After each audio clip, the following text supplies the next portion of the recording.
बड़ी खबर मैं आपको बता रहा हूं, कोरोना के बढ़ते खतरों के बीच हिल स्टेशन पर भीड़, बड़ी चिंता, बहुत बड़ी चिंता बढ़ गई है। पर्यटन स्थलों पर जमकर उड़ी कोरोना प्रोटोकॉल की धज्जियां। पर्यटन स्थलों पर बढ़ती भीड़ से कोरोना की थर्ड वेव का खतरा। शिमला में वीकेंड पर अचानक पहुंची भारी भीड़। नैनीताल में बिना मास्क बड़ी संख्या में दिखे पर्यटक।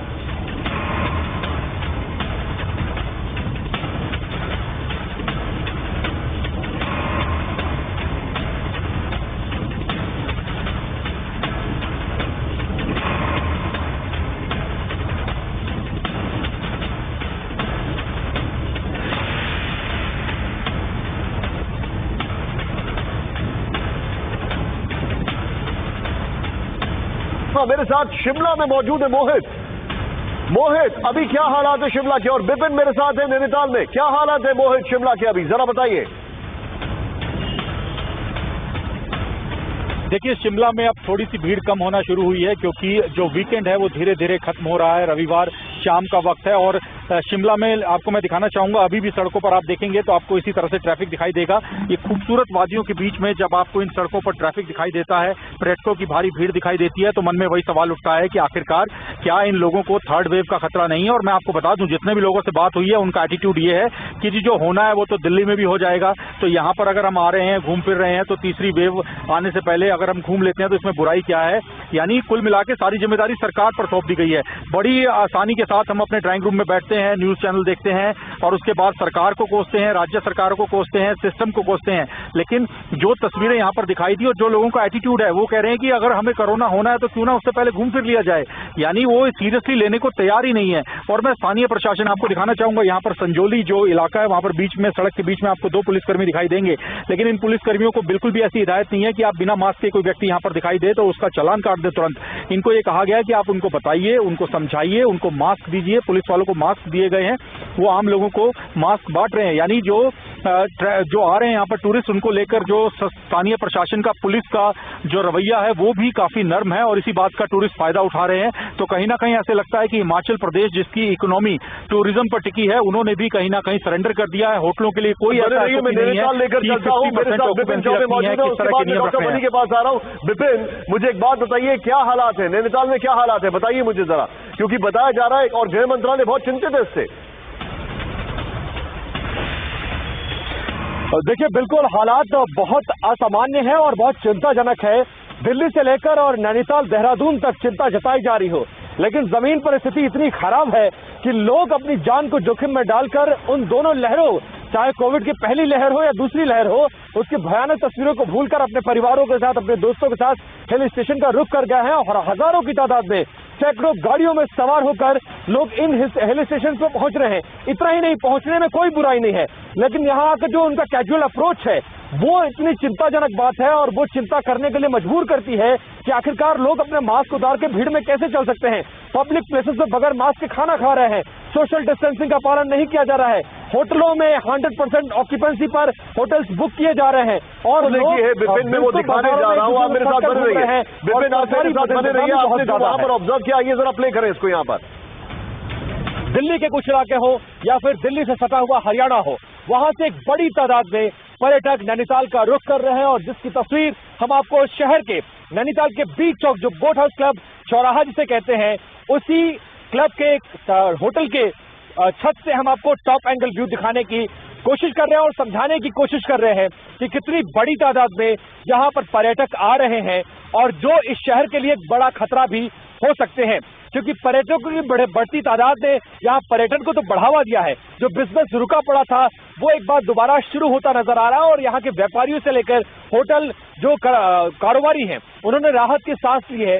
लेकिन लगातार बड़ी तादाद में आ रहे पर्यटक यहाँ एक मुसीबत का सबब भी बन सकते हैं। मैं सीधे लेके चलूंगा, डॉक्टर वली मेरे साथ है। सर, आप क्या कहेंगे इसको देखकर? ये तो हम लोग इनवाइट कर रहे हैं सबको। प्रधानमंत्री जी ने अपनी चिंता ऑलरेडी व्यक्त कर दी है और ये लोग जो हैं थोड़े से मौज मस्ती के लिए अपने भाइयों को, लोकल भाइयों को, जब ये वापस जाएंगे तो अपने यहाँ के लोगों को नुकसान पहुंचाने का पूरा इंतजाम कर रहे हैं। मैं आपसे बार बार कह रहा हूँ, एक नया म्यूटेशन का मेथड होता है वायरस का, जब इस तरह से लोग एस्केप म्यूटेशन कहते हैं उसको, जब इस तरह से लोग खुलेआम घूमकर वापस जाते हैं तो एस्केप म्यूटेशन, नया म्यूटेशन सामने आ सकता है। इनको पूरा ध्यान रखना चाहिए था। अगर इनके टीके लगे हुए हैं, इनके पास वैक्सीनेशन सर्टिफिकेट है, वैक्सीनेशन की पूरी इनके पास सुरक्षा है, तभी घर से निकलना चाहिए था, अदरवाइज बिल्कुल नहीं। और थोड़ी सी मौज मस्ती में हमारे प्रधानमंत्री जी ने ये भी कहा था हमें धरती माता की इकोलॉजी की रक्षा करनी है। एकदम से इतना बड़ा बर्डन इन पहाड़ों पे नहीं पड़ना चाहिए, ट्रैफिक का बर्डन, और इस समय मौसम जैसा है उस मौसम में कतई मना किया जाता है कि पहाड़ों पे न जाया जाए। खैर वो बिजनेस का एंगल अलग है, जीविका का एंगल अलग है, लेकिन सुरक्षा का एंगल जैसे बार बार बताया जा रहा है, आप लोग बता रहे हैं, निशान जी इतनी मेहनत करते हैं आप चैनल पे, तो मैं भी यही कहूंगा कि आप अपने घरों को वापस जाइए और प्लीज घर में रहिए, मास्क लगाइए, टीका लगवाइए और अपने को कोरोना से वली सर, मैं आपके पास आ रहा हूँ, मेरे साथ पद्मश्री डॉक्टर वली इस वक्त जुड़े हुए हैं। मैं आपके पास एक चीज दिखाने जा रहा हूँ, आइए जरा यहाँ पर। गृह मंत्रालय ने क्या कहा इसको जरा प्ले ऑन करते हैं, बड़ा इंपॉर्टेंट है। पहाड़ों पर भीड़, केंद्र सरकार है गंभीर, बड़ी खबर यहाँ पर हमारे पास है। हिल स्टेशन पर बढ़ती भीड़ को लेकर केंद्र ने 8 राज्यों को चेताया है। नंबर 1, गृह सचिव की तस्वीर आपके सामने, जरा देखें। केंद्रीय गृह सचिव अजय भल्ला ने कहा कि अभी दूसरी लहर खत्म नहीं हुई है। नेक्स्ट चेंज करें इसमें यहाँ पर बड़ा तेजी से। गृह सचिव का गोवा, हिमाचल, केरल, महाराष्ट्र और राजस्थान को सतर्कता बरतने का निर्देश है। नेक्स्ट चेंज करें। तमिलनाडु, उत्तराखंड, पश्चिम बंगाल को सतर्कता बरतने का निर्देश दिया गया है। उत्तराखंड, हिमाचल, राजस्थान, केरल, महाराष्ट्र, तमिलनाडु और बंगाल के जिलों में संक्रमण दर 10% है। 5% से नीचे खतरा नहीं होता है, 10% तो ऑलरेडी खतरा है। सिर्फ इस ग्राफिक के साथ डॉक्टर वली के पास सर 10% संक्रमण है, जो कि ऑलरेडी एक खतरा का सूचक है, फिर भी लोग ऐसा कर रहे हैं। और प्रॉब्लम है कि स्टेट गवर्नमेंट रिएक्ट नहीं कर रही है। सर देखिए, मैं आपको बताऊं कल में और आज में कितना फर्क हो गया है। 43,733 कल के और आज के 45,892, एक दिन में इतना फर्क हो गया। अगर इसी हिसाब से फर्क होता रहेगा तो बहुत ज्यादा संक्रमण बढ़ जाएगा। दूसरे पॉपुलेशन डेंसिटी पे डिपेंड करता है, टूरिस्ट की डेंसिटी पे डिपेंड करता है। कल का छोटा बच्चा, मुझको याद है कई दिन से वो दिखाया जा रहा है चैनल्स पे, जो लोगों से कह रहा है तुम्हारा मास्क कहाँ है, वो पुलिस का मैस्कॉट बन के काम कर रहा है। ऐसी चीजें भी हो रही हैं, लेकिन उसके दरमियान हम बगैर सोचे समझे अगर घर से इस तरह से निकल जाएंगे और पहाड़ों पर जाकर सिर्फ मौसम के लिए, आप घर में एसी चला के रह सकते हैं, थोड़ा बिजली का बिल बढ़ जाएगा, तो सिर्फ मौसम के लिए आप मत जाइए, थोड़ा सा माहौल को बराबर होने दीजिए। अभी हमें बहुत बड़ी लड़ाई लड़नी है कोरोना से, बहुत ज्यादा लोगों को टीका लगाना है, बहुत कम लोगों को टीका लगा इंडिया में। सब लोग देखिए, इजराइल वापस आ गया अपने फैसले से, ब्रिटेन वापस आ गया, स्कॉटलैंड वापस आ गया, ये सारी यूरोपियन कंट्री, फ्रांस वापस आ गए, बोल्सोनारो जी के मुल्क में आप देख ही रहे हैं क्या हो रहा है। तो ये सब मुल्कों में जहां बहुत आबादी भी नहीं है, जहां घनत्व नहीं है आबादी का, उसमें भी इतनी पीड़ा हो रही है। लोगों को वापस आ रहे हैं अपने फैसलों से, मास्क की तरफ वापस आ रहे हैं, इंडोर रहने के लिए वापस आ रहे हैं। वली साहब, मैं आपको एक बड़ी खबर बता दूं, यूपी में संक्रमण दर गिरते ही नाइट कर्फ्यू में मिली राहत। बड़ी खबर, यूपी में नाइट कर्फ्यू का समय घटाया गया है। बड़ी खबर, यूपी में अब रात 10 बजे से सुबह 6 बजे तक नाइट कर्फ्यू होगा।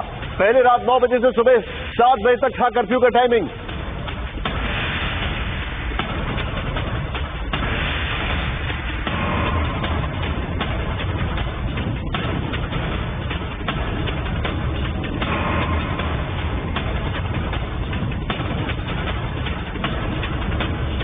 ये इस वक्त की बड़ी खबर मैं आपको बता रहा हूं, और मैं सीधे यहां पर, मैं चाहूंगा ग्राफिक्स इसका ऑनर सीधे लें। मैं डॉक्टर वली के पास एक क्विक रिएक्शन दूंगा। मैं आपको बता दूं, इस वक्त बहुत बड़ी खबर हम दिखाने वाले अगले कुछ क्षणों में। डॉक्टर वली, ये जो नाइट कर्फ्यू में रिलैक्सेशन दिया गया, क्या आपको लगता है इसकी जरूरत थी?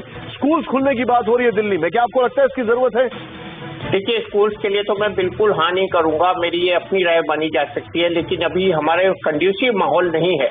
जैसे यूपी में आपने दिखाया कि उन्होंने डेटा पर डिपेंड किया है, लेकिन एक्चुअल में ग्राउंड रियलिटी जो है उस पर हमें देखना पड़ेगा।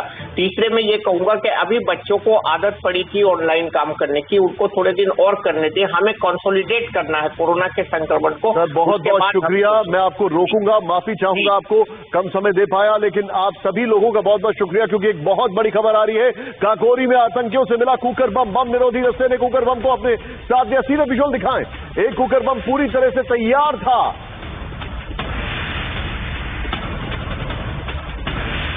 ये तस्वीरें आपके सामने, ये देखें, ये एक्सक्लूसिव है तस्वीरें। अब मैं चाहूंगा इसको फुल स्क्रीन पर जरा दिखाएं। ये देखें, ये कुकर बम था जो मिला है, जो कहीं पे भी, अगर आपको याद हो, मुंबई में जो लोकल ट्रेन में धमाके हुए थे, अगर आपको याद हो फर्स्ट क्लास कंपार्टमेंट्स में उसमें कुकर बम का इस्तेमाल किया गया था। अभिषेक उपाध्याय हमारे साथ हैं। अभिषेक उपाध्याय के पास सीधे चलूंगा। अभिषेक, बहुत बड़ी खबर है ये। बिल्कुल, और देखिए एक अहम जानकारी मैं आपको ये भी दे रहा हूँ कि उसमें से एक बम डिफ्यूज किया गया है, क्योंकि बम डिस्पोजल स्पॉट जो है वो हमारे सामने निकला है। और ये एक अहम जानकारी ये भी है कि बाकायदा इसको यहाँ पर तैयार किया जा रहा था, तो एक तो ऐसे भी कुकर बम बरामद किए गए हैं जो पूरी तरह से तैयार नहीं हो पाए थे। बारूद यहाँ बरामद किया गया है, यानी कि जो जानकारी सामने आ रही है सिलसिलेवार ये धमाके की योजना थी और अलग अलग खास लोकेशन पर थी। पॉलिटिकल टारगेट भी हो सकते हैं इसके निशाने पर। तो ये पूरी की पूरी डेवलपमेंट है और ये बहुत अहम इसलिए हो जाती है क्योंकि ये समय बहुत संवेदनशील है, चुनाव एकदम सामने है। आप मुझे एक बात बताइए, जिस तरीके से ये सब हो रहा था, ऐसा लग रहा है कि इसकी प्लानिंग बहुत पुरानी है, एक दिन में नहीं हो सकता है, यानी कि अब हमें इसके और स्लीपर सेल ढूंढने पड़ेंगे। बिल्कुल, देखिए ये एटीएस के सूत्रों के हवाले से आपको हम बता रहे हैं कि यहाँ पर एक टेक्निकल सर्विलांस से एटीएस को जानकारी मिली थी और इस लोकेशन पर काकोड़ी के दुबग्गा इलाके में काफी समय से एटीएस ने निगाह रखी हुई थी। और अभी जो इसके सामने आ रही हैं वो आपने ठीक कहा है, इसके लिंक काफी बाहर तक जुड़ रहे हैं। अलग अलग यूपी के कई राज्यों में भी, ये कई जिलों में भी, माफ कीजिएगा, ये सिंडिकेट फैला हो सकता है। और ये भी जानकारी मिली है कि एक साथ टारगेट करके एक समय एक अलग अलग लोकेशन पर एक समय में भी इन धमाकों को अंजाम देने की तैयारी थी ताकि बड़ा पैनिक फैल सके। तो एक बड़ी तैयारी का हिस्सा था और सीधे तौर पे अलकायदा का नेटवर्क इन्वॉल्व है, यानी कि इनको पीछे से अच्छा खासा सपोर्ट, बैकअप और पूरी एक्सप्लोजिव के तौर पर सप्लाई मौजूद थी इनके लिए। चिंता का विषय है। और मेरे पास जो जानकारी अभी आ रही है कि लखनऊ में एडीजी लॉ एंड ऑर्डर जो है वो अब से कुछ ही क्षणों में इसके ऊपर एक प्रेस कॉन्फ्रेंस करने वाले हैं TV9 भारतवर्ष के सामने। एक्सक्लूसिव विजुअल्स आप देख रहे हैं, ये देखें आप। कुकर बम जो था अलकायदा के ऑपरेटिव से पकड़ा गया है और एडीजी लॉ एंड ऑर्डर अब से कुछ ही क्षणों में वहां पर प्रेस कॉन्फ्रेंस करने वाले हैं।